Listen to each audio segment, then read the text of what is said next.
Here we go. Okay. I want to welcome everyone to the January 24th, 2018 meeting of the Agency Operations Committee and remind everyone that this meeting is being broadcast live via the internet. The first item on the agenda is approval of the minutes from the October 25th, 2017 Agency Operations Committee meeting. Do I have a motion? So moved. Moved by Mr. Raven, seconded by Mr. Anwar. Any discussion? All in favor say aye. Any opposed? Motion passes. The next item on the agenda is public testimony. We have not received any requests for public testimony, so we'll move on to the next item. The first item under agency operations is a report on grants and contracts, including those exceeding $1 million. This item does not require any action. Mr. Bill France, General Counsel, is available for questions. Are there any questions? I'll give you a moment to look at it.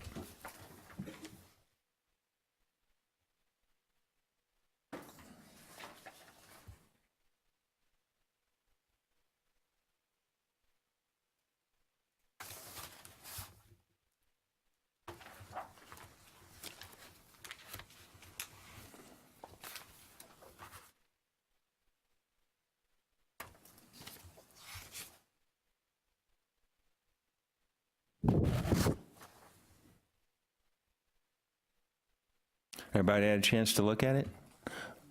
No questions then. We'll move on to the next item. And this is the last item under agency operations, is an update on the key initiatives recommended by NTT Data regarding the agency's cybersecurity framework. This item does not require any action. Ms. Sun, Assistant Commissioner for Information Solutions and Services, and Mr. John House, Information Security Officer, will update the committee on the progress made on implementing the key initiatives recommended by NTT Data. Hello, can you hear me? Yes, ma'am. Okay. Welcome, Ms. Sun. Good afternoon, Mr. Chairman and board members. So we're here to present a second progress report on the implementation of the key recommendations made by NTT Data regarding our agency's cybersecurity framework. So back in June 2017, NTT Data submitted an assessment report to our board and the agency management, which highlighted the key areas for improvement and also helped lay out a target state vision for our agency cybersecurity framework. So based on the recommendations, the information solutions and services, we put together implementation strategy, which is focused on the five key functions as outlined in the cybersecurity risk management framework. And these functions are identify, protect, detect, respond, and recover. So between now and the end of fiscal year 18, it's our plan to submit a progress report on a quarterly basis to all the board members in order to keep you all appraised of the progress made and also give us the opportunity to seek your feedback and input. So in summary, it's our plan to implement a cybersecurity risk management framework for our agency by adopting the industry's best practices, at the same time taking into consideration our unique business environment, which includes its people and process and technology. So this next slide is showing high-level progress made on every one of the 9 key initiatives recommended by NTT. So as you can see, we are making steady and good progress implementing all the key recommendations. Excuse me. For example, the establishment of a formal agency asset inventory program has been completed, and we are in the process of wrapping up, the annual risk assessment exercise. And our agency information security officer, Mr. John House, and his team has been doing a good job rolling out the agency-wide role-based user training program for our agency. And also, we were able to kickstart the implementation of a couple of initiatives which were originally planned to begin during the second and the third quarter of this fiscal year. So now I'm going to invite my colleague, Mr. John House, the Agency Information Security Officer, to brief the board members on some of the details, talk about the progress that we've been able to make, ever since the last AOC meeting, and also our plan for the next step. Good afternoon. I want to give an update on the highlights of our progress this quarter and just an overview of what remains. Next slide, please. Role-based training. Our most recent effort, we provided training to application and data owners regarding their roles and responsibilities in accordance with Texas Administrative Code. And we're planning application security training for our developers to promote improved security practices and additional testing during the development process to improve our application security. Any training we develop, we want to make sure we get it into a training library, so this information security training is available to all staff members with security roles. For risk assessment, we've made good progress on the risk assessment, and particularly this quarter, the methodology, we've changed it to align it with internal audit recommendations. In selecting our risk assessment methodology, we reviewed methodologies at several agencies, particularly TEA and HHSC. We've adopted a method that meets TAC 202 requirement and embraces Texas Cybersecurity Framework controls. In this risk assessment, we met with departments, explained the methodology, and worked with them with their applications to classify them and make sure that we've determined the applications that have high inherent risk. And we made sure that in the assessment, we were assessing residual risk in accordance with Texas Cybersecurity Framework controls. The risk assessment's complete, but we still need to make a formal presentation to management. Asset inventory, the asset inventory recommendations that NTT data made were addressed in the risk assessment methodology we selected. Data ownership within the agency was stressed in the risk assessment, and this advances data inventory practices at the agency. We're working on additional removable device inventory and technical controls to meet NTT data's media inventory requirements. Policy and procedure framework. ISS has reviewed the agency information technology policies, and we will be submitting them for approval shortly. Review of these policies will be an annual procedure within ISS management, and we'll look at them every December to go through a review process. NTT's data is focused on written procedures, and we still have some written procedures that need work, particularly application security guidelines and system security plans. Configuration standards, the risk assessment results will feed into our configuration hardening standards, and this is a Texas Cybersecurity Framework requirement. And by doing the risk assessment up front, we'll be able to prioritize which applications and systems require these comprehensive configuration hardening plans.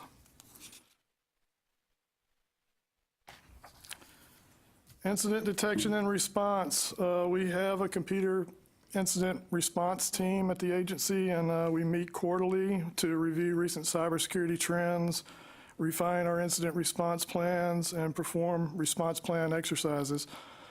Also, we have a first responder team. It's largely the PC support people, and we've gone through training with them to make sure they know the proper procedure to basically, the premise is to report up the chain of management to appropriately notify us regarding serious computer security incidents.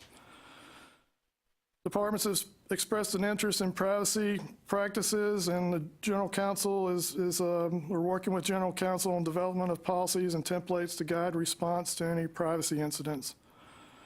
System development lifecycle. We've implemented additional protection of our applications this past quarter, notably web application firewall technology. And we will be working to update application security frameworks and coding practices in Q3. Centralized logging. We've always had some form of centralized logging for security incidents. Recently, we've updated several open source security tools to monitor security incidents. And we will be looking at DIR's Managed Security Services contract for opportunities to extend our computer security incident logging. Data loss prevention, we do have data loss prevention capabilities. NTT wanted our capabilities to apply to removable media. And we're in the process, we've completed one removable media USB device survey. We're doing more of a technical survey now to get a better feel for how removable devices are used within the agency. And we're going to make recommendations on appropriate controls for removable devices. We want to conclude this presentation, and we appreciate your interest in this effort, and it's of dire importance to the agency, and we're happy to answer any questions. Yes, Mr. House, I have a question. On the progress report, FY18 Q2, did NTT make any recommendations on the respond issue on quarterly meetings?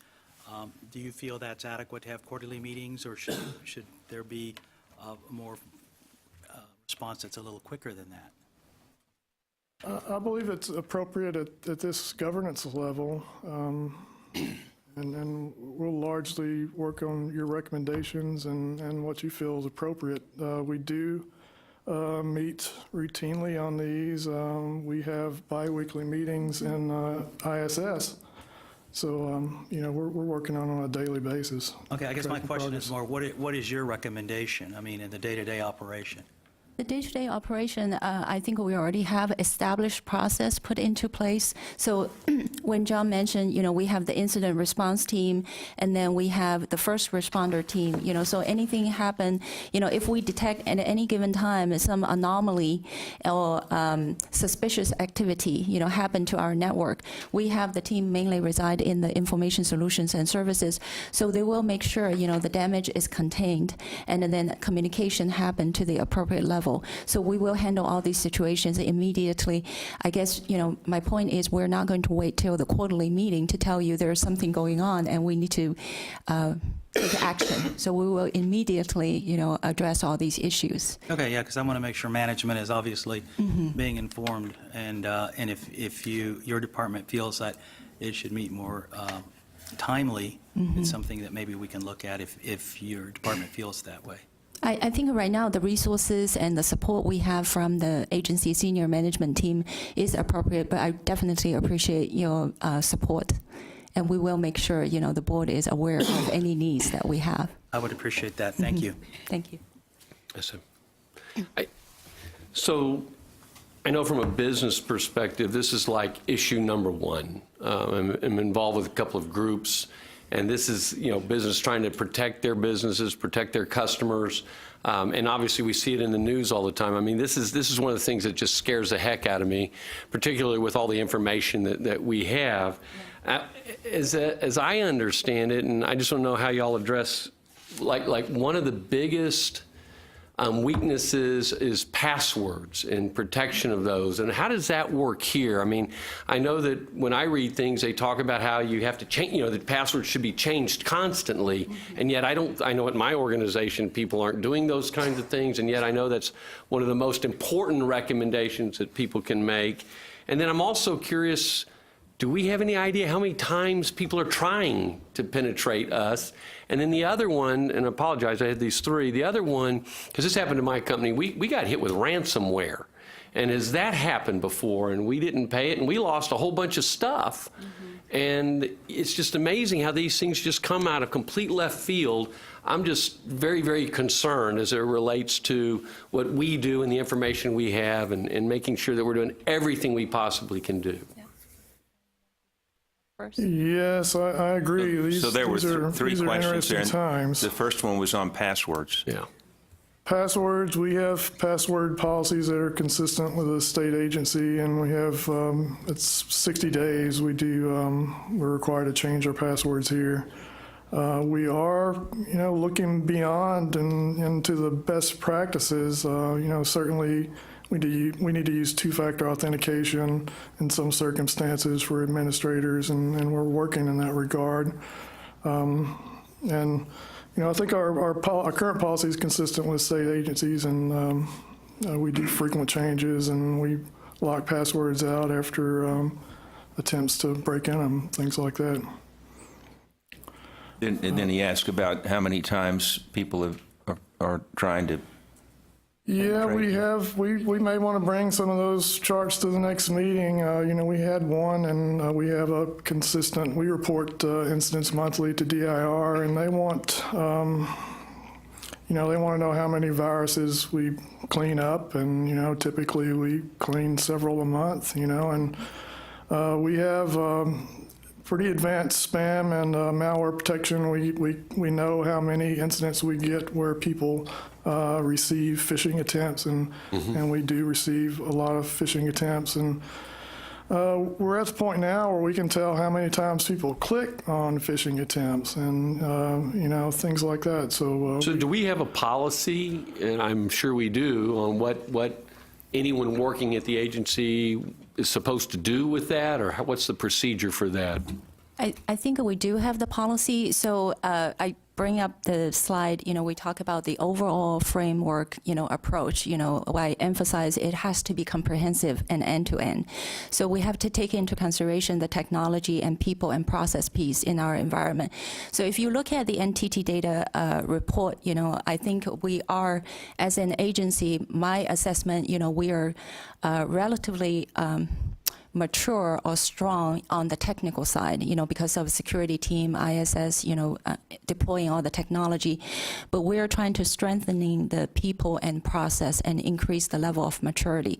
So to answer your question in general is password protection. First of all, you still need to know all the assets that we have as an agency. So that's why I mentioned the first initiative, one of the first initiative we're trying to establish is to know what we have.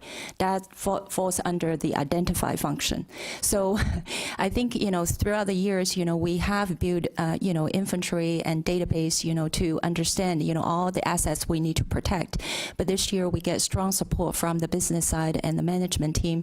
So we have completed this exercise. Some of the asset, we identified during the exercise, we need to assess the controls, making sure that we provide adequate support, which is the protect function. And the detect is what John was talking about. Every day, we have automated process running in the background, no users aware of, but it's protecting our network environment and monitoring all the controls we put into place. And then respond to recover is just in case, something happened, we have a team experience and know our plan to know how to treat the incident at a appropriate level, whether it's necessary to escalate, to the agency senior management team. So, but the role-based training is also something new that we implement because we can use technology, as much as we can to safeguard, all these password system.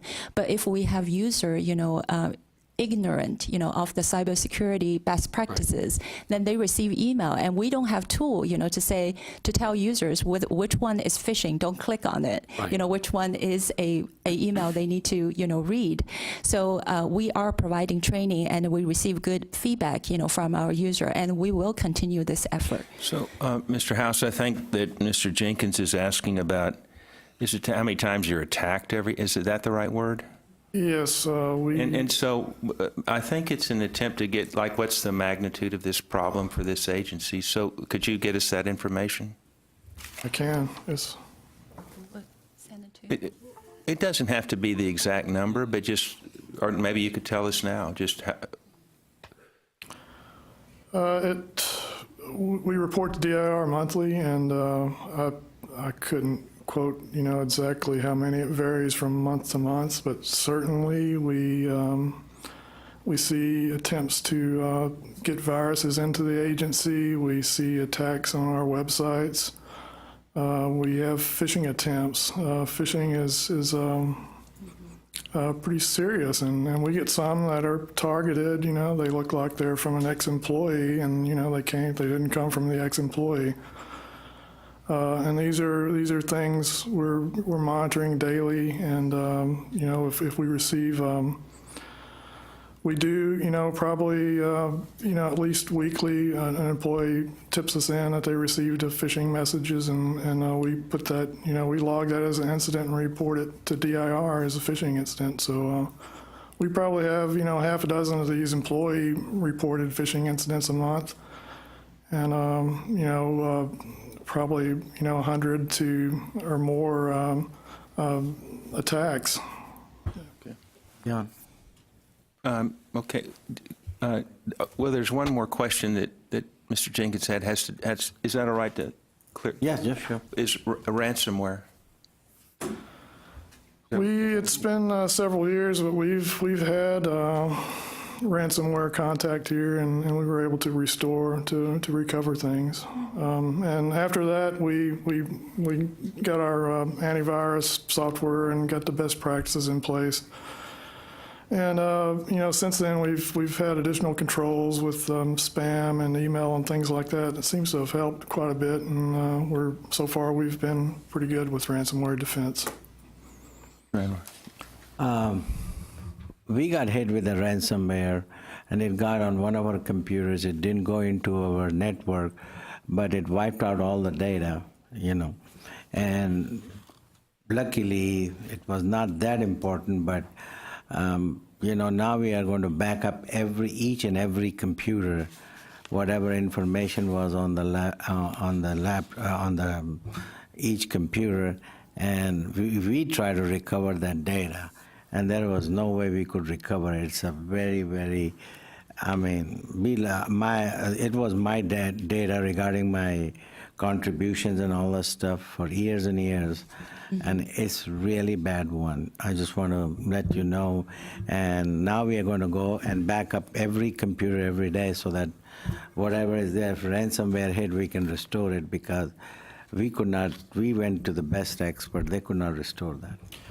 It's a difficult problem, and I think one of our big protections here is a lot of our infrastructure and data center services. A lot of our data is really in the data center, even on our network drives, so that gives us capability to recover things. Well, we recommend all the agency employee not to save files on their local C drive on their local computer. So it's best practices for them to save copies of the documents on the network drive, which is being backed up every night. Yeah. Oh, you back up the local drives too? Is that No, not the local drive. That's why we recommend they don't save important information on their local computer. Oh, okay. This might be a better question for Mr. France. I'm wondering if you feel satisfied that we are minimizing liability under FERPA, and also I don't think I'm sure we don't have any HIPAA protected data, but if we do under HIPAA.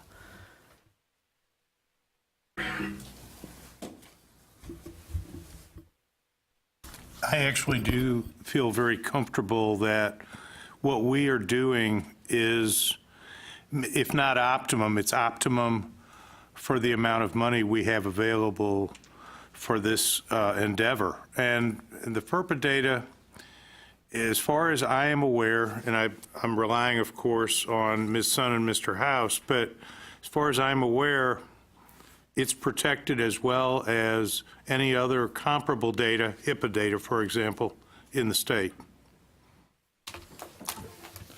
Yeah, we're really trying to be more data-centric and, identifying our assets, and part of the risk assessment process is classifying each application. If it handles FERPA data, that's a high weighting on how we, determine the risk of an application. And as we, go through our, the process of meeting these NTT data recommendations, we're going to be doing system security plans to make sure we have appropriate protection in place to protect systems and applications that maintain FERPA regulated data. Yeah. I just had a quick question, and it might be in the removable device area. But I know at one time we had talked about just the sensitivity of the employees who are wearing, fitness bands and, things that it's really easy to log it into your computer at work. And I know that's an issue that we've established a process at our corporation about that. But I just wondered, what are we doing about external things like that coming into the workplace? I think the biggest thing for us is the lockdown policy we have on desktops, and most, except for a few, developer-type people can't really install software on their PCs. They have to put in a support ticket for that. That's probably the main thing. We are concerned about removable devices, and we're looking at additional controls to, to make sure people can't connect something to their PC and, cause problems on the PC or get data, that they're not supposed to get. So we had 9 initiatives recommended by NTT Data, right? 9 key initiatives, and All right. with each initiative, we identify actionable items. Right, and so you were showing on the progress report, and that second, maybe you could go back to that slide. It was, Is that the slide? Yeah. Is that the slide? It's It's the... it was one of the first ones you had. The one that looks like this.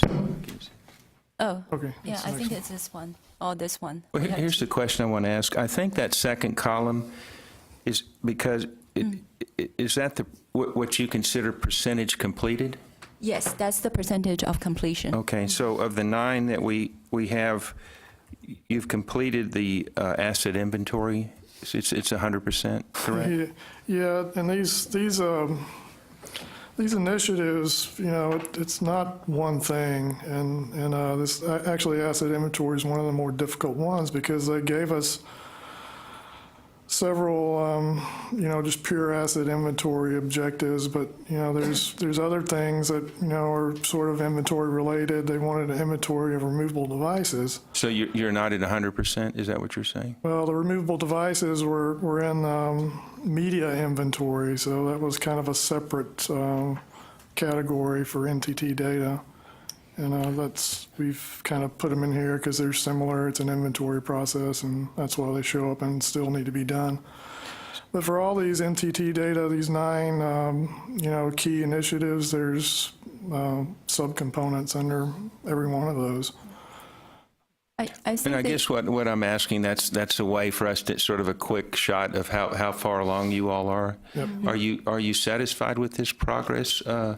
And when would you expect all those columns to say 100%?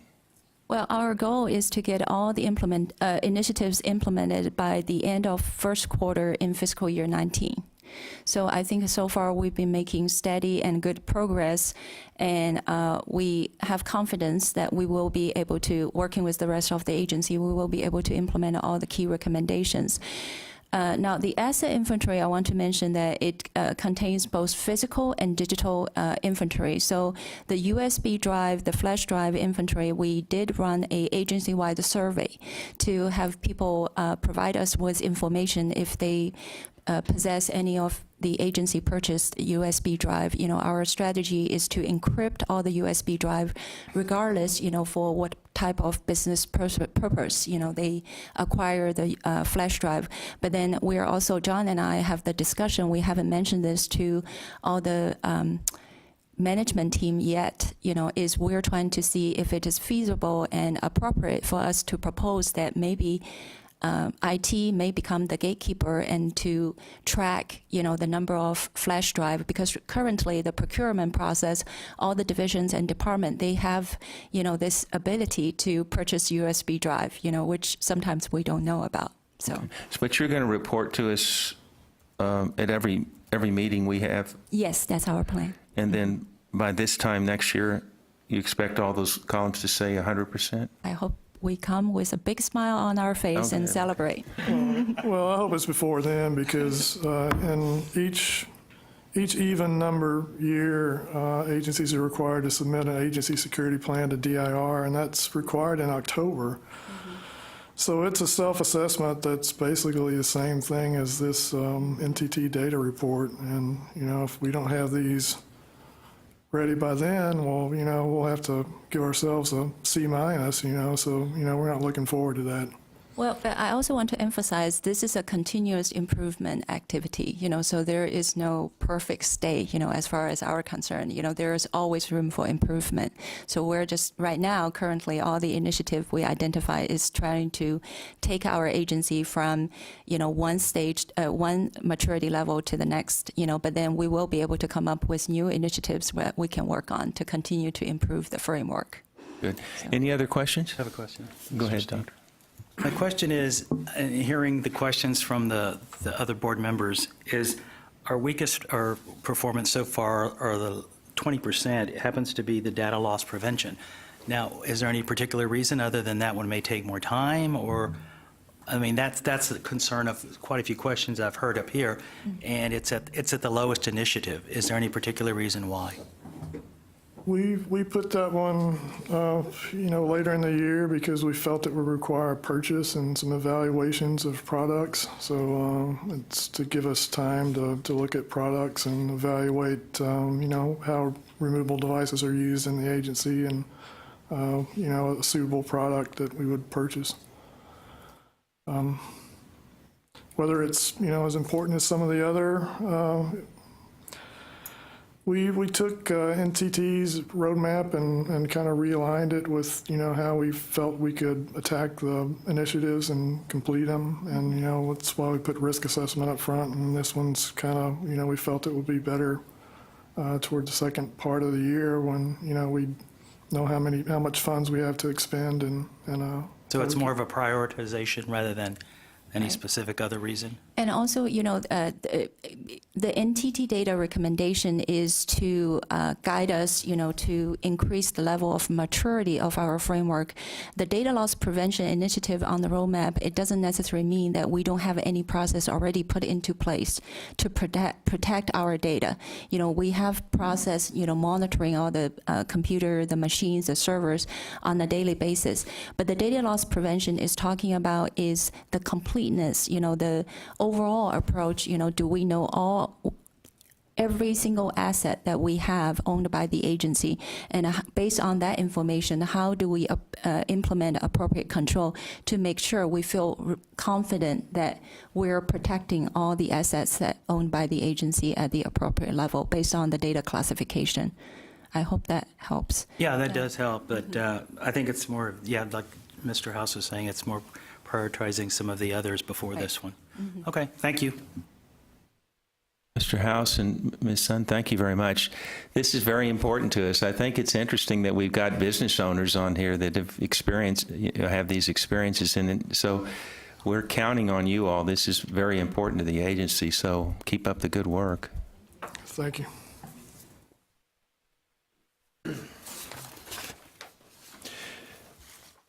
The first item under Finance is a review of the year-to-date fiscal year 2017 financial report. The item does not require any action. Mr. Ken Martin, Assistant Commissioner for Financial Services, CFO, will present this item to the committee. Mr. Martin. Thank you, Mr. Chairman and members.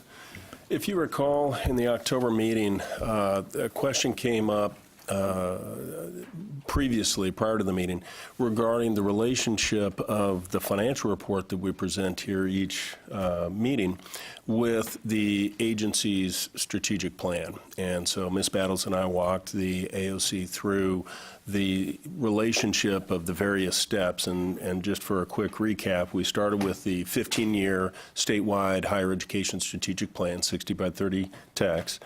And then also, we have a 5-year strategic plan that we submit to the state, and that plan is required every biennium, and we try and tie that plan to the 60 by 30 TX as well as other agency initiatives. And then every biennium, we submit a legislative appropriation request, and that is where we actually seek our funding for the next biennium, what initiatives we're looking to prioritize. We work with the board, as we'll discuss on Friday, on any other types of initiatives, et cetera. And we also discuss in this upcoming July the actual legislative appropriation request for next biennium. And those we talk about our prioritization, where we want to request exceptional funding or new programs, et cetera, and again, to align with our initiatives. And then from there, we get the General Appropriations Act. That is actually our money. Legislature then designates how much money we have that's appropriated to us for each year of the biennium. We develop an agency operating budget, of which we go to the board for approval. And once we have the board approval, then we're executing to that budget. And this report here is really how we're doing against that budget, as well as some other items that we've built into this report at the request of the board, such as loan information that we've added on to this. So with that said, this report here is for the first 3 months of our fiscal year, September through November. And since it's the beginning of the year, typically there's not a lot of activity as far as, departments are working on contracts, et cetera. There is some spending, et cetera. But what I thought would be more important is actually walk you through each section of the report at a very high level. I'll try and go through it fairly quickly, but if you have any specific questions, let me know. And also, once I get to the loan section, I'll talk about our most recent bond sale and give you an update of that. That was based on the resolution that was approved by the board at the July board meeting in 2017. On this page, it's a very high-level snapshot, and we lump our strategies, and I'll show you the strategy detail in just a second, but our strategies into either operating. Those are basically our direct programmatic costs, people managing the program, as well as indirect costs, finance, facilities, audit, et cetera. And you can see how much we've either, in the blue, expended or encumbered or have projected for the year. So we have $24.4 million expended, encumbered, et cetera. An example of that would be we've expended salaries, but we also have encumbered salaries for the remainder of the year. So we know the people that are here, so we will encumber those salaries as a commitment for the rest of the year. So we're locking up those funds. And then available budget is the remaining. And on the other side, you see trust-deed strategies, and that is all of our, just what it said, trustees, or what I'll call programmatic programs that are wrapped up, and we have $1.5 billion in total there with an available budget of $141. Now let me go to the next page, and this will give you the details. So these are the strategies. If you look at the very first one, it says coordination, planning for higher education, and you see A11, A12, et cetera. Those are each one of our actual strategies, and the A's and the B's are what comprised the operating strategies here in this slide. And then everything from C down below is what comprised our trust deed. And on this page, this gives you the detailed view. So you can, let's take the first line, A11. This gives you the ability to look at what was the original budget. Have we made any, and the original budget is the budget we submitted to the board for board approval. And then you have budget adjustments, reclassifications. Those are any changes we've made subsequently to that. And then we have a section where we display all the changes that have been made, or budget adjustments as we'll call them. Then you have the final budget. And then just like we talked about earlier, expenses, encumbrances, or projected obligations to get a gauge for the remaining available budget. So we look at that internally because that helps us guide. It helps me guide as divisions our spending, especially as we get towards the latter part of the year, where we're at. Do we have high available budget in some areas, and then we'll start targeting divisions. What are you doing? Do you have contracts that you're working on, et cetera? And this also helps the divisions and division management to look and ask the same questions within our own areas. Can I just mention very quickly, the budget adjustments now do require approval from the commissioner on down to the division head who's requesting the budget. Correct. So the deputy commissioners, the general counsel, the assistant commissioner.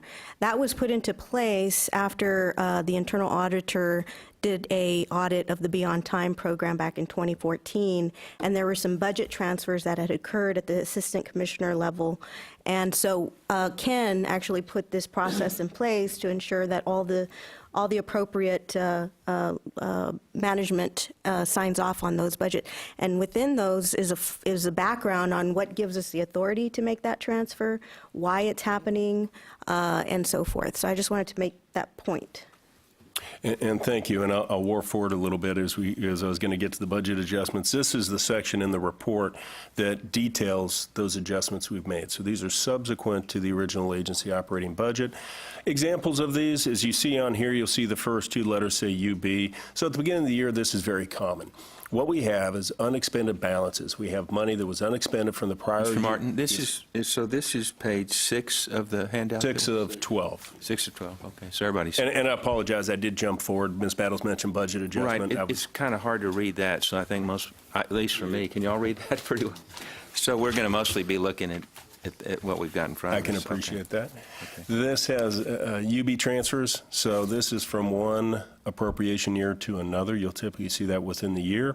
But as we get into the year, we may make adjustments between strategies, or we may receive additional funding. Let's say we had a new federal program. You would see a budget adjustment for an increase on here for new money that we received, or if we had new donated money, et cetera. And as Ms. Battles mentioned, the process for that is we would have a budget adjustment request submitted by the division, either initiating the transfer, receiving new funds or a program, and we'd route that all the way through for commissioner approval or the appropriate areas, and then it will be reflected on this report. So this report will grow throughout the year. I believe last year's report, we actually had about 4 pages on here, but it gives the board the visibility of what is transpiring throughout the year.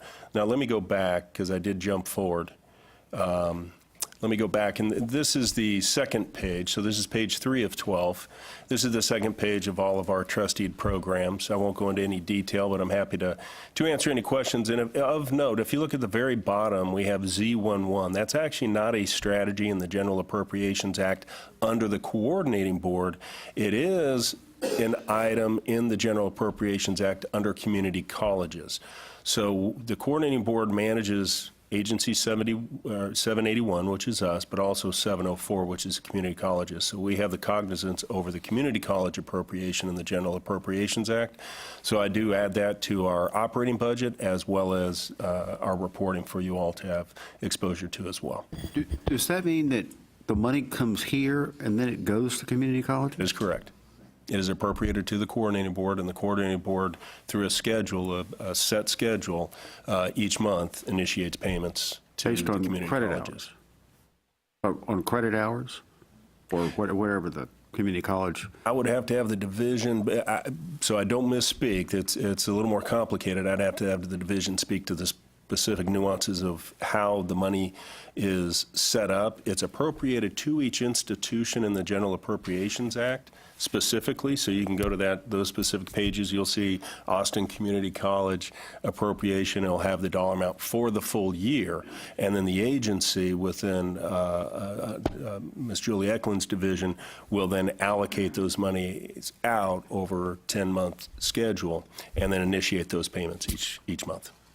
Just curious, why did the legislature kind of run it through us, not give it directly to the community colleges? Because the community colleges are not state entities, so the comptroller cannot make payments outside, and we have some other instances such as that. And then I also think, and I can't speak completely for it, but I believe because they wanted us to help manage some of those, if you recall, we did have some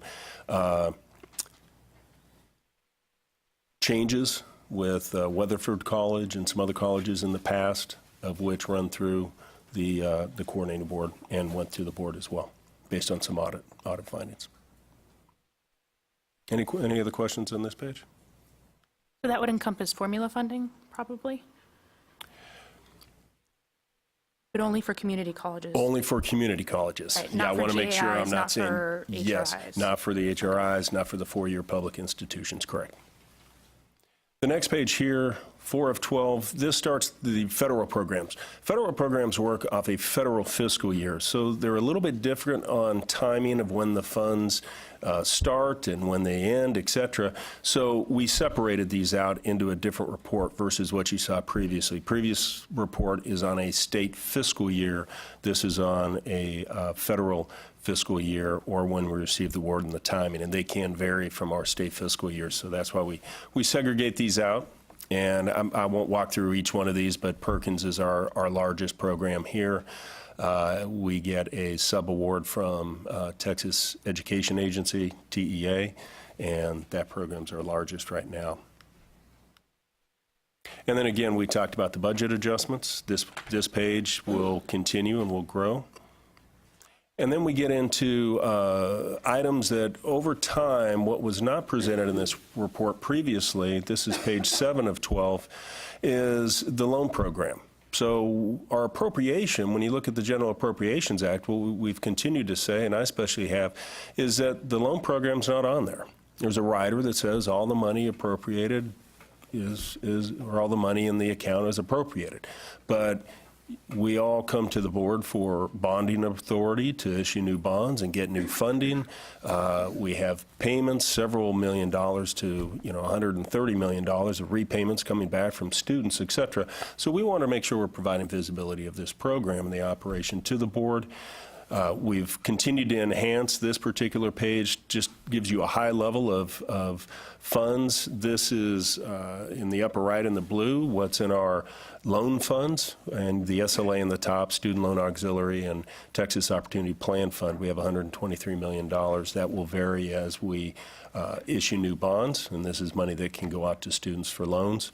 In the gray is unappropriated cash. If you recall, around 2010, 2011, legislature and governor initiated some budget cuts. And we had tuition set-asides, which have been repealed on the 84 session, but we had tuition set-asides coming to the agency from institutions.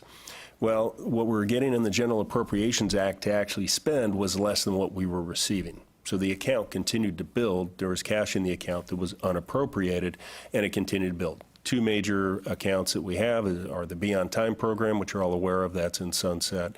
The statute was repealed and changed. The tuition set-asides are no longer exist. And we have the Physician Education Loan Repayment Program, which had doctoral, medical school set-asides, and those have been repealed as well. But the accounts have cash balances in there. And legislature last session put items in place, such as the Beyond Time account, that we are funding renewal students only, so it is being phased out. In 2020 will be the last year of the program, after which we will then disperse the remaining money in the Beyond Time unappropriated account back to the institutions based on a specific methodology. And Physician Education Loan Repayment Program, same, the set-asides were repealed, but the program is still active. The funding that's appropriated to us, we pull out of this account. When that account goes to zero, then the comptroller will fund us new money from smokeless tobacco taxes per statute. And then you can see also in the orange our debt service funds, which we pay our bonds. Any questions on this page? Okay, so the set-asides, you're not talking about tuition set-asides, which certain members of the legislature try to kill, but they didn't, so they still exist. And that's a requirement for each university to set aside a portion of tuition for the help, scholarships. Financial aid. Right. You're talking about something else? There were actually multiple tuition set-asides, and let me separate these. So there was a requirement for 5% of tuition, designated tuition, to be set aside for the Beyond Time account. On top of that, 15% of that tuition was to be set aside for and retained at the institution for financial aid purposes. So these are similar but statutorily different. They repealed the Beyond Time and the PELRP, and what came up last session was the discussion on repealing the 15% requirement, but the preference that institutions still utilize that money for financial aid, of which many institutions came and testified that they would.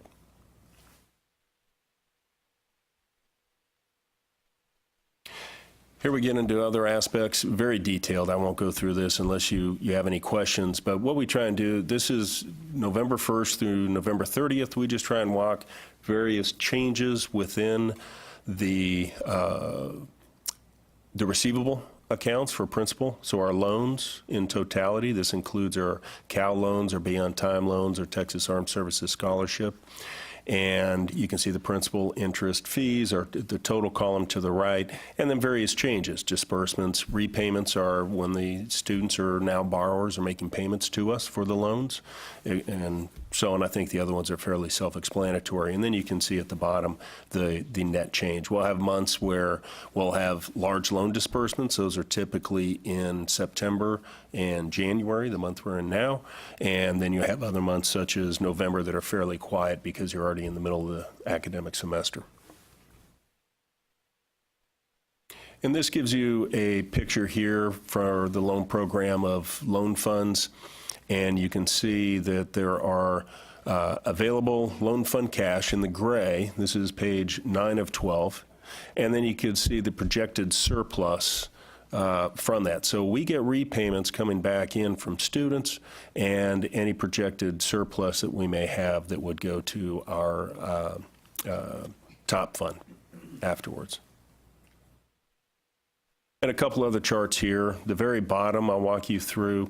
This is our lockbox, or what we call Fund 900. This account is where when a student or borrower makes a repayment to the agency, it goes into this fund, what's called a suspense or zero balance account, if you will. And from that standpoint, then the loan program will initiate a payment on the student's loan, draws money out of this account, transfers it over to the debt service account. Debt service account is where we make our payments for our bonds. It's required to be kept there and then pay our debt service each year. And our debt requirements are to be paid February 1st and August 1st. So we have a payment coming up here, roughly $25 million here, February 1st. Now, we've talked about the Office of Attorney General. Back in 2010, the collection function was transferred over to that office, as well as the individuals that used to reside and the cost here at the coordinating board.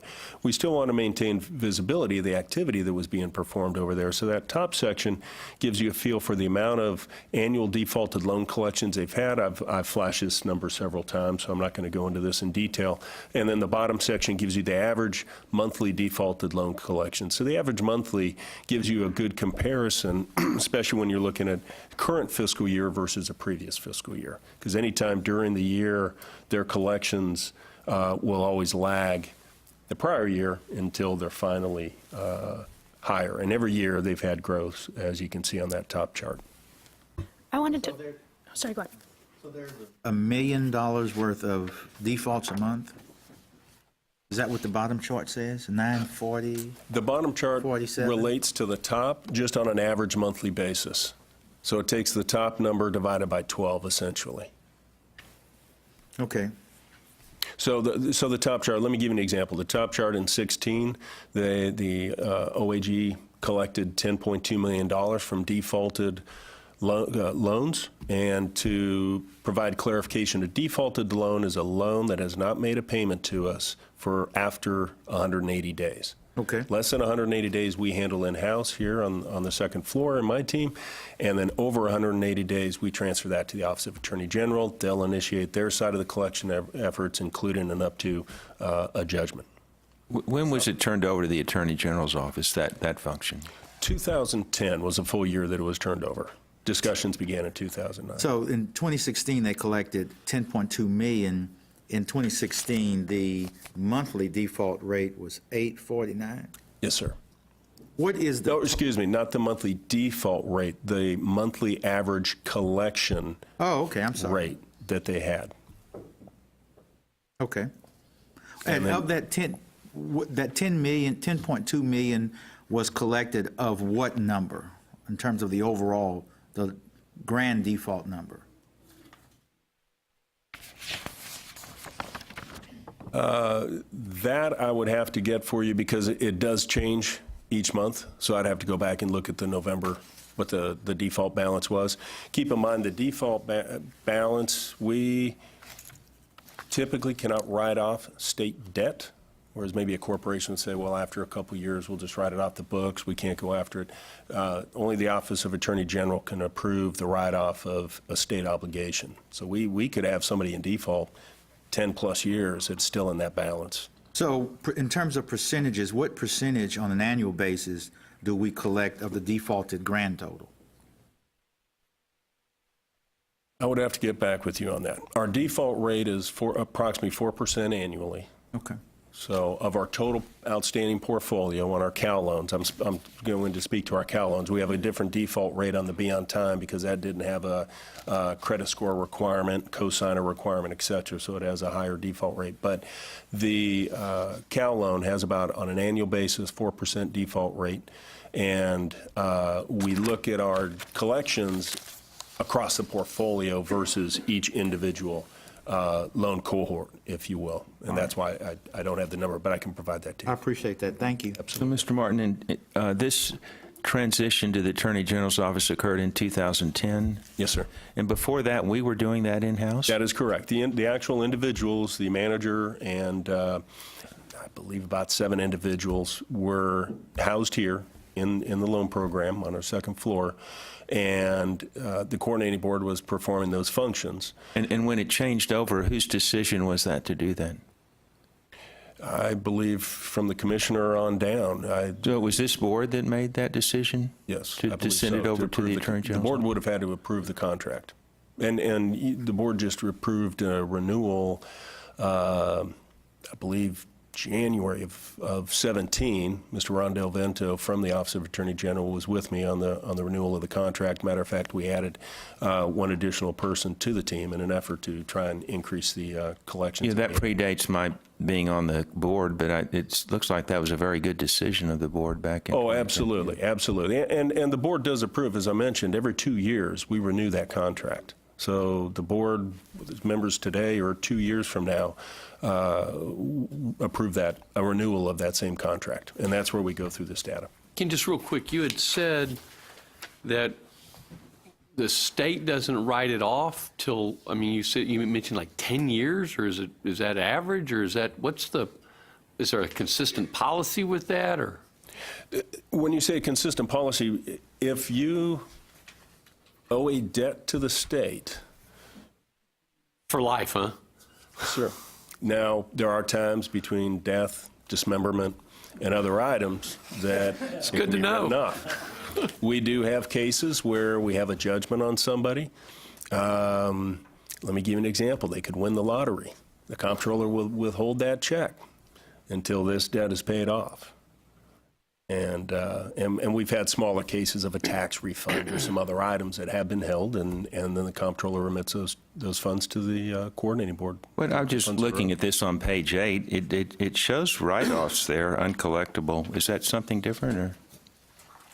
That is for the specific month. That is what we were authorized. So it is unfortunate. Some people do pass away or may have full disability and meet the requirements for a write-off, and we receive permission from the Office of Attorney General to do so.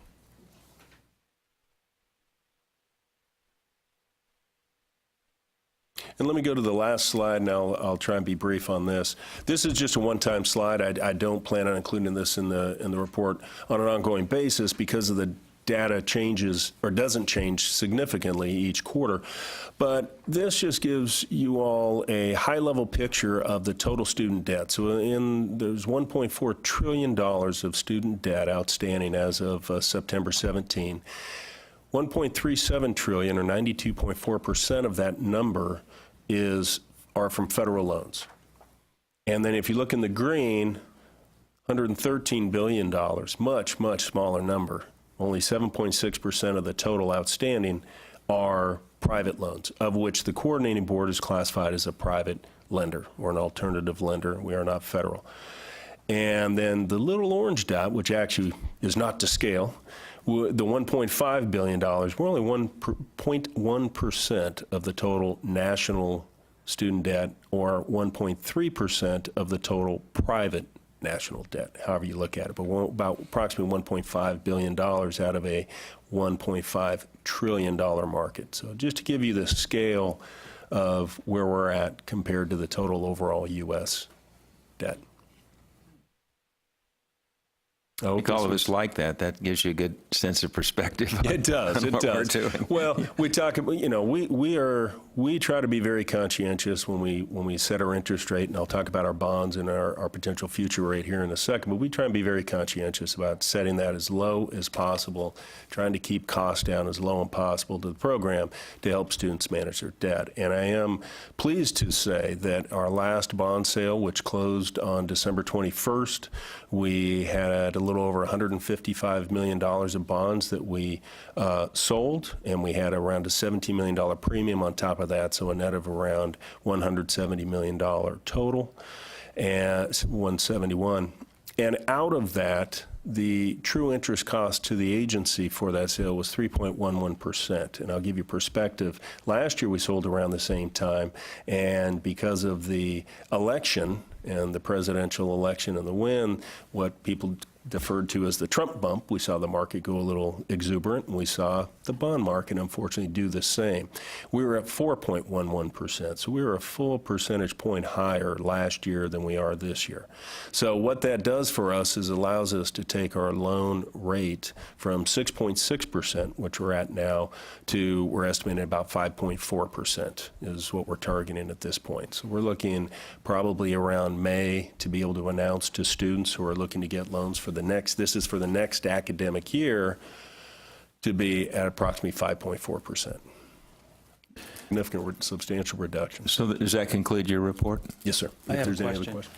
So then, reading the report, we're off, I mean, there's less people borrowing money, like 11%. Did I read that correctly? Correct, this year. But If you recall, what- we raised the rate to 6.6%. So do you think that's the reason, the I rate? Or do you think that people are not borrowing money, or people, I mean, I wish it was a fact they're not borrowing money. We feel that, and the data shows that it is due to the rate, and let me explain why. So we saw a drop of 11%. The majority of that drop is in graduate students. So we give loans to students going to private entities, public 4-year, 2-year community colleges. A lot of our big institutions are Baylor, TCU, Texas Tech. So both public, private, Rice, Texas A&M, Texas, or UT Austin, et cetera. I mean, a lot of institutions, both public and private, but these are going to both undergraduate and graduate students. Now, at the time, we were at 4.5%, which was lower. It was higher than the federal direct loan rate for an undergrad, but it was lower than the graduate direct plus federal loan. And when we went to 6.6%, we were higher than the federal. So if a graduate student, we saw the rate, the percentage of our demand go down substantially in the graduate area, which makes sense. They're seeking the lower interest, lower cost solution, which would be to get a federal loan, which was lower than ours, which was fully understandable and encourageable. Thank you, Mr. Martin. But now that we Anybody go else? to 5.4, we can easily see that change back. Thank you. That was a great report. Appreciate it. Okay. The first item under compliance monitoring is an update on compliance monitoring reports and activities. This item does not require any action. Mr. Mark Pale, Director of Internal Audit and Compliance, will present this item to the committee. Mr. Pale.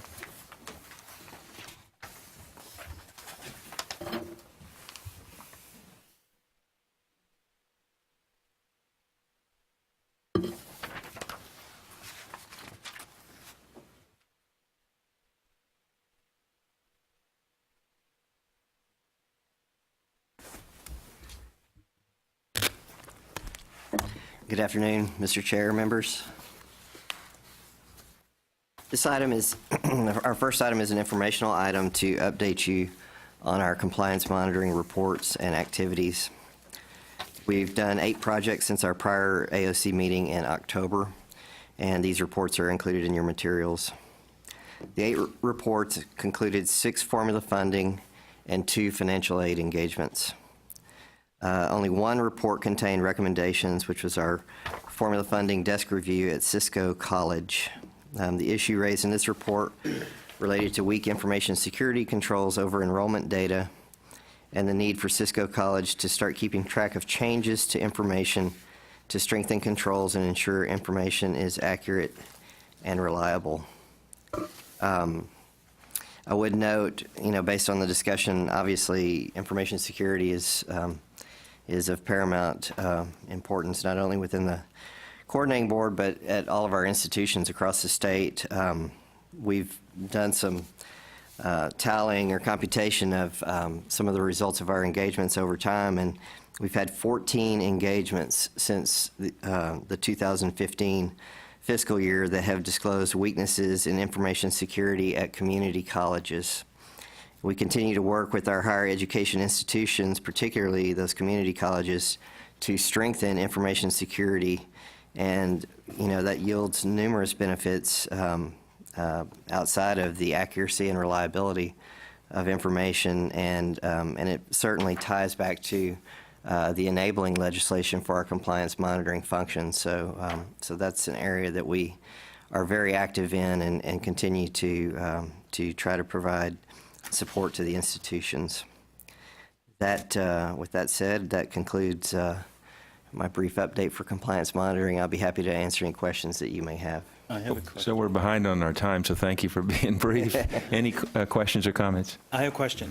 When was the last time you did an audit or report on Cisco College prior to this? Since I have been here came in 2012, I believe this is the first engagement. I have to go back and double check, but I'm pretty sure that's our first visit. And for the new members on the board, can you give us an idea how your projects are selected, and like the ones in progress at the bottom? Certainly. We go through a risk assessment process annually, and that process will be kicking off here in March and April. We do a lot of information gathering, both quantitative and qualitative information. We usually ask feedback from the board, stakeholders, state auditor's office, KPMG. We crunch numbers pertaining to the size of programs. We try to perform our work not just at the largest institutions. In other words, if we were to go strictly by dollars, then we would never get to a Cisco college. So we break the universe into the different types of institutions and then allocate our resources based on those risk factors. How long has it been since we've been to an institution? What kind of dollars are they handling? What type of concerns might we have received from various stakeholders? So all of that goes into a risk score by the type of institution, and then we make our selections based on those risk scores. That gets matched up against our available resources, and then that's the plan that comes before you in July for your approval. Do we have any type of opportunities to have webinars or online programs for the community colleges that are out, in the middle of nowhere, that may be thinking they're doing things right but are not? Do we have anything in place where they can sign in, and even the larger universities or the technical colleges, where we can show them case examples of what other folks, without naming them, are making mistakes in, so they are sure to prevent from making those mistakes as reporting for formula funding and these other issues that they have? Sure, that's certainly something that we could look into further. Along those lines, we do participate in briefings at some of the key industry groups, Texas Association of Community Colleges, and I've presented to the Texas Association of Community College Chief Information Officers, so those individuals that are managing the data of these institutions. So we look for the aggregation or the meeting of the minds around the state to try to share with them these common types of results, to try to point them to our website to look and see how other institutions are faring on these reviews, what types of common issues are we finding.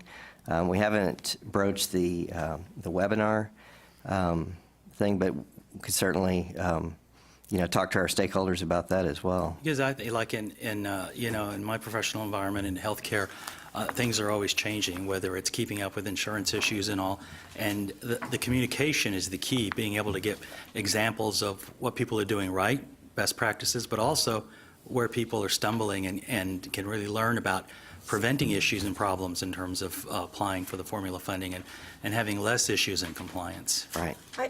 I think Julie and her staff do a lot of that in terms of teaching the institutions how to report data accurately. We have reporting manuals, and I don't know if there's anything you want to add, Julie, to this discussion, but I think it can happen from both sides, from compliance monitoring, but also from the programmatic areas where they're working directly with the institutions and the reporting officials. And I know you all spend a lot of time on the phone, or you have webinars to walk them through, particularly through any significant changes in the way things are done. I know we just talked about a particular program, the Professional Nursing Shortage Reduction Program, which is a pretty complex way to report the data. We talked about doing a more robust training on that and making the materials very, very clear on how the step-by-step process for reporting more accurate data. So I thought that might.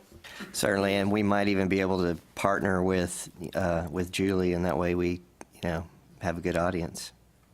Thank you. And one more, just follow up real quick. How are you doing with your staffing? We're fully staffed. Great, great. Commissioner authorized an additional position Thank you. Good. for this year, and that went to our internal audit function, and so we hired a very well-qualified team member. Well, thank you to all you and your team, Mark, because I know it's a very tough position to be in, but it's a very important one. It's kind of like when you're the police officer of the of the agency in terms of making sure people are doing things right, but appreciate your reports. Thank you. Appreciate that. Then we move to internal audit, and the first item under internal audit is consideration of approval of the updated internal audit charter. Mr. Mark Pale will present this item. Thank you. I'd like to set the context for this item. And then Excuse me, I didn't mention Mr. Paul Mayer. You're also on this. And then I will ask Paul Mayer from my team to walk you through some of the key changes on this proposed internal audit charter. The charter that we're currently operating under was approved in 2013, and obviously we've had quite a bit of change on the both the board and the committee memberships since 2013. The charter is a document that's required by internal audit standards as a means to ensure that audit organizations have a very clearly defined scope, purpose, and authority. So it's an important document. The standards also, they're a living document, so they get periodically updated. And the most recent update called for some revisions as it pertains to what should be covered specifically in an internal audit charter. So with that, I would ask Mr. Mayer from my team to do a quick walkthrough of the proposed charter, and then certainly we can answer any questions that you may have. Paul. Thanks, Mark. The agenda page that you have before you has a bulleted list in the, as far as the key items of the proposed document. You also have in your materials the current 2013 charter and a copy of the proposed 2018 charter. And you should have just received a highlighted version of the 2018 proposed charter as well. I think Sharon is bringing that out. The proposed 2018 charter uses as its basis the most recent model published by the Institute of International Auditors, and therefore incorporates any changes since the auditing standards since 2013. As you can see in the highlighted version, the new charter has added a fair amount of new material. I'll let Sharon get around.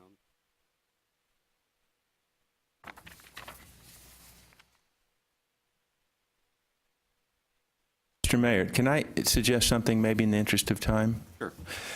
So you all made a number of changes. If you look at this, you see a lot of highlighting. Do you think you could just go to the ones that this committee might be concerned with? Or you weren't planning to go through every one of them? Okay. I was just going to highlight one thing to show you kind of how the document has changed. But as you can see, yes, there's a lot of yellow in here as far as, and that's the new stuff in this document. And the new material is primarily of two types, either adding detail to things that were already there or adding additional elements to pieces that are already there that we're already doing. So as you look at the document, Part C there as an example, there's a couple of highlighted items towards the bottom. The first one, receiving communications from the director on internal audit department's performance relative to its plan and other matters. Clearly, we're already doing that, right? And the second one, that's, or the bottom highlighted area there, make appropriate inquiries of management and the director to determine whether there is inappropriate scope or resource limitations. Again, new material, but it's something that we're already doing. And that's common through the rest of the document as far as what's there. If you have particular questions on some of the items, I'd be more than happy to go through them, but it's primarily a document that where the volume has been expanded to provide more detail, but essentially it's covering the new material following the new model code. With that, if you have any questions, be willing to answer.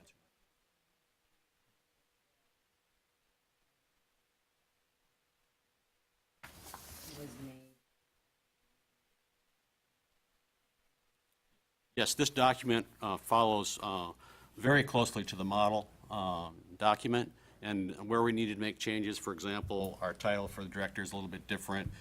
Some pieces with regard to the state of Texas, there's some tweaks are made, but other than that, it follows the model language closely. It's really making explicit a number of things that are already in existence in our current relationship, but it follows this model that's promulgated by the Institute of Internal Auditors, and it's important because when we have an external peer review, as you heard the report from our previous peer review, one of the first things that they ask for is our internal audit charter. They want to see that it's up to date, that it's covering everything that's mentioned in the professional standards, and so that's what this document is intended to bring us, make sure that we're in conformance with the standards based on the most recent guidance that they've provided. So if I ask you if there's anything in particular that this committee ought to be concerned about related to this, not really? Nothing I would call to your attention that's not already being done. And then I have a question. Does this committee approve this, or does it then go to the board? It'll go to the full board? Okay, so when we're approving it, it's just to send it to the board tomorrow? Yes. Okay. Do I have a motion to approve? So moved. By Mr. Raven, second. Second. Dr. Farias, any further discussion? All in favor say aye. Aye. Any opposed? Motion passes. The last item under internal audit is an update on internal audit reports and activities. This item does not require any action. Mr. Mark Pale and Ms. Ahmed will present this item to the committee. Thank you. Before I get into the things that you have in your packet, just one brief mention. There was a discussion earlier about the NTT data report, and Ms. Sun and Mr. House provided you with the ongoing efforts in that area. I just wanted to remind the board that we also have an internal audit project on our plan this year that we'll be conducting towards the end of the year that's an assessment of the implementation status of that report. So you will be getting additional information from our direction as well. Why is that occurring? Is that something that we directed you to do, or? It just, we foresaw that, obviously that's a critical effort, and so that was something that we proposed on our annual audit plan and that you had approved. That's good. Yes. And can I also add, there was a lot of overlap in terms of your internal audit on Physical data security, and yes. governance, Yes. right? So. Right. We've completed 4 projects since the prior meeting in October. The first I'll briefly mention is Tuition Equalization Grant Administration. This was a Category 1 report with no findings or recommendations. The next report that's in your materials that I would like to talk about is our review of an internal administrative complaint regarding time reporting in the federal Perkins grant program. You saw that program mentioned briefly by Mr. Martin in his fiscal update. For this particular report, we made 2 recommendations regarding needed improvements in how federal time is recorded and monitored to ensure compliance with federal regulations. And there's a management corrective action plan that you'll see in the report that addresses those recommendations. If you have no questions on that report, I would like to turn to the third of 4 reports, and that is the Quality Assurance and Improvement report that's in your packet. This is actually in the document that we just talked about under the previous agenda item of the Internal Audit Charter. The Internal Audit Charter calls for, and the standards require, that we have a quality assurance and improvement program. And so this report is a compilation of those activities, the things that we've done over the last year in regards to quality assurance. And so I would like to invite Ms. Apola Ahmed, our internal audit lead, to briefly discuss this report. Ms. Ahmed? Thank you, Mark. Mr. Chairman and the members, good afternoon. The international standards for the professional practice of internal auditing by Institute of Internal Auditors, which is IIA, requires that internal audit must develop and maintain a quality assurance and improvement program to cover all aspects of the internal audit activities. There is a report in your materials that covers our quality assurance program, and it has 4 key elements. We have conducted performance measures both for internal audit and compliance. We have also performed an assessment of internal audit work quality to satisfy the requirements of auditing standards. In addition to that, we have updated the internal audit policies and procedures as part of its ongoing quality assurance and improvement program. In fiscal year 2017, Coordinating Board engaged an external entity to conduct an independent external peer review of internal audit and compliance activities.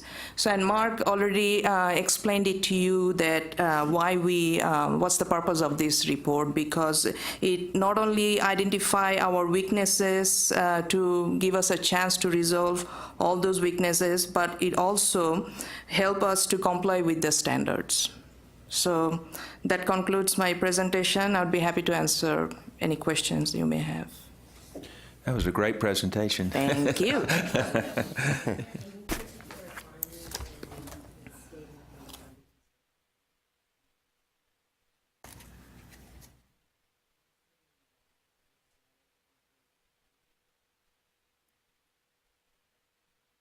That's who conducted our external quality assurance review.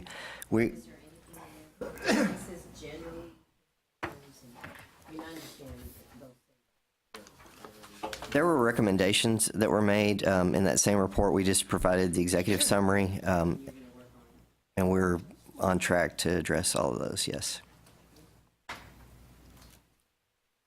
Any further comments or questions? I do want to note, 'cause I know Mark's not going to toot his own horn, but when they did come and present to the board, to the AOC, on their assessment, I remember them saying that this was one of the best that they had ever audited, and they'd been auditing for many, many years and had so many entities that they had audited, peer-reviewed. And that's what I recall, one of the comments. I know Mark's not going to say Mr. Pale, you're going to remember the exact words. What did they say? I respectfully refuse. Something about perfection. Thank you. Thank you. No, tell us what they said. They said, do you remember? I've been chided about it since then. It was something about on a scale of 1 to 10, you're a 12 or something like that. So, it was top marks, top marks. I pulled it out of you. You weren't boasting. Okay.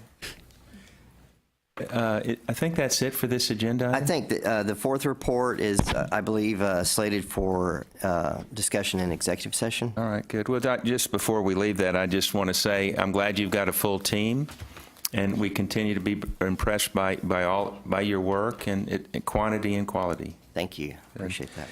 Before the committee goes into closed meeting, the chair must announce. The committee will meet in a closed meeting to deliberate the following matters.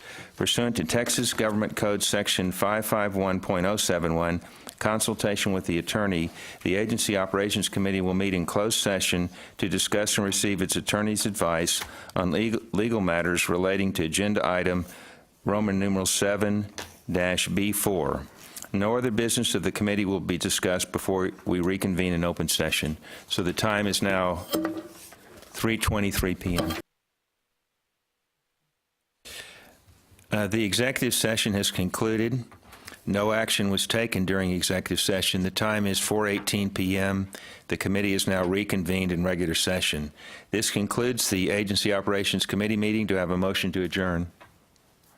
By Mr. Anwar, second? Second. Second by Mr. Raven. I assume there's no discussion. All in favor say aye. Aye. Motion carries and the meeting's adjourned. There you go.